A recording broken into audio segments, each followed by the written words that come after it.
3D, pour ou contre? Pour. Contre. Je sais pas pour toi. Ça dépend. Ça dépend. Fait qu'on a comme 1,5 de chaque barre. Mais toi, tu le vois pas aussi. Ben, en fait, la majorité des 3D, moi, ça me donne mal au cœur, mal à la tête. Sauf le Seigneur des Anneaux. Moi, c'est le Seigneur des Anneaux qui En me fait, donne le mal à la Hobbit, tête. excusez. Le Oh, Hobbit, quel c'est pas la même lapsus. chose. Mais c'est parce qu'ils n'utilisent pas le même système non plus. Et La voilà. plupart des 3D, c'est des 3D qui sont projetés, tandis que le Hobbit utilise une technologie qui est plus prolongée. Et que j'ai adoré. Oui, Pas juste parce que je n'étais pas malade, là, c'était mais magnifique. t'avais vraiment l'impression d'être dans l'univers du Hobbit. Oui. Thumbs up Peter Jackson. Que vraiment, ouais, justement, c'est la technologie de la caméra qui fait vraiment la grosse Oui. différence dans ce Ouais. cas-là. Oui. Parce que dans la première trilogie, Seigneur des Anneaux, c'est le 3D est simulé. C'est pas filmé en 3D. Non. Mais le 3D dans le Hobbit, c'est une caméra 3D, ce qui veut dire que c'est deux lentilles côte à côte. Ce qui est une technologie vraiment différente, ce qui donne vraiment quelque chose d'assez malade.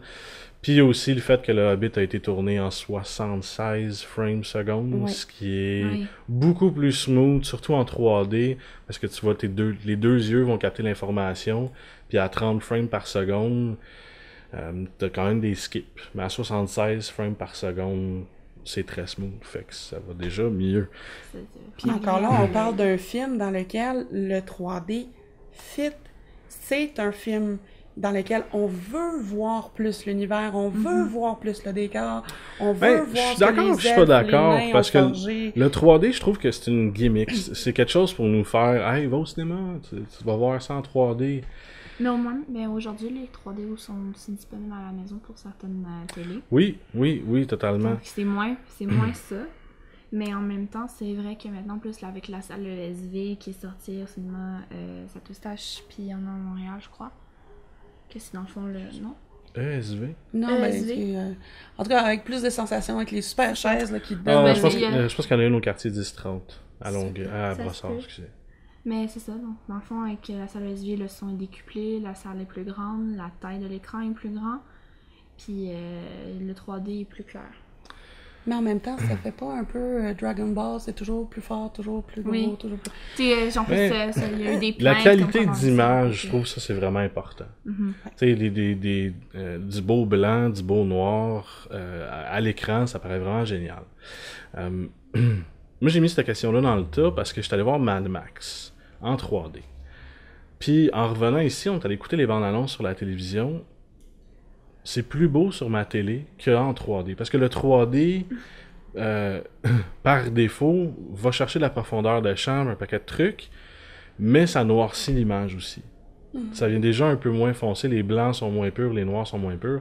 Puis il n'y a pas vraiment de façon de régler ces trucs-là. Puis, pour des films comme Mad Max qui se passent dans le désert, tu as beaucoup de rouge, beaucoup de jaune, beaucoup de blanc, de la surexposition, quand tu vas chercher des noirs, il faut que ce soit des noirs riches. Je trouve que ça se perd dans cette technologie-là, le 3D. Puis tu parles du Hobbit, j'ai écouté en 3D, pas les trois, j'ai écouté le deuxième en 3D, puis j'ai écouté le deuxième en régulier aussi en 2D. La scène avec Smog, oui, c'est le fun de le voir en 3D, puis tu le quittes, mais c'est tellement plus agréable de le regarder en 2D, de Coloré. voir toutes les textures, de voir tout. Je trouve le 3D, ça t'en met trop d'en face, puis tu remarques pas les petits détails qui sont vraiment importants, qui sont vraiment le fun à remarquer. Aussi, tu sais, toutes les écailles, le mouvement des yeux, ces affaires-là en 3D, t'es « Ah, il est dans ma face », puis wow! Donc, contre-proposition, je dirais pour le 3D, vivre, bon, ok, on s'en va à la première du Hobbit, on vit une expérience en salle, et quand je reviens chez nous, j'écoute du 2D, puis j'apprécie Oui. la qualité de l'image que je C'est regarde. Même encore, je trouve que ça s'applique, même à la maison, à certains films. Fast and Furious, là, je suis sûr oui. qu'en 3D, En 3D, c'est un ça film doit être magnifique. Mais je veux pas voir ça, tu sais, dans Mad Max ou dans Star Wars, je veux pas voir ça en Non, 3D. non. Ou mettez-les dans certaines scènes, comme les scènes d'espace. Tu sais, les vaisseaux, pis le kit. La 3D, c'est très approprié pour ça. Mais les scènes sur Tatooine ou les combats de Jedi, ça bouge déjà assez. Mettez-moi C'est pas une malade. 3D en plus, c'est beaucoup trop. C'est pour ça mon argument contre la 3D, c'est ça. Moi, c'est plus... Je suis comme pour la 3D au cinéma, mais contre la 3D à la maison, parce que ça t'enlève le projet du détail, comme on a dit. Fait que tu vois moins de... T'es plus concentré sur le fait que, oh wow, je peux vivre la même chose chez moi. Puis t'es moins porté à regarder les détails sur l'image. C'est vrai. Je sais pas si vous êtes pour ou contre la 3D. Moi, je compte. Allez, pour. À moitié. Moitié-moitié. Moitié-moitié. Je suis la Suisse. Je suis neutre. Ça tombe bien, ça fait. Si je meurs, dites à ma femme que je suis mort. C'est Futurama, excusez. Non, ça va. Chaque fois que je dis neutre, je pète une bulle. On disait le popcorn? J'ai une question. Cette semaine, on est avec Martine Laurence de la Horde Geek. Comment ça va? Ça va super bien. Ça va super bien.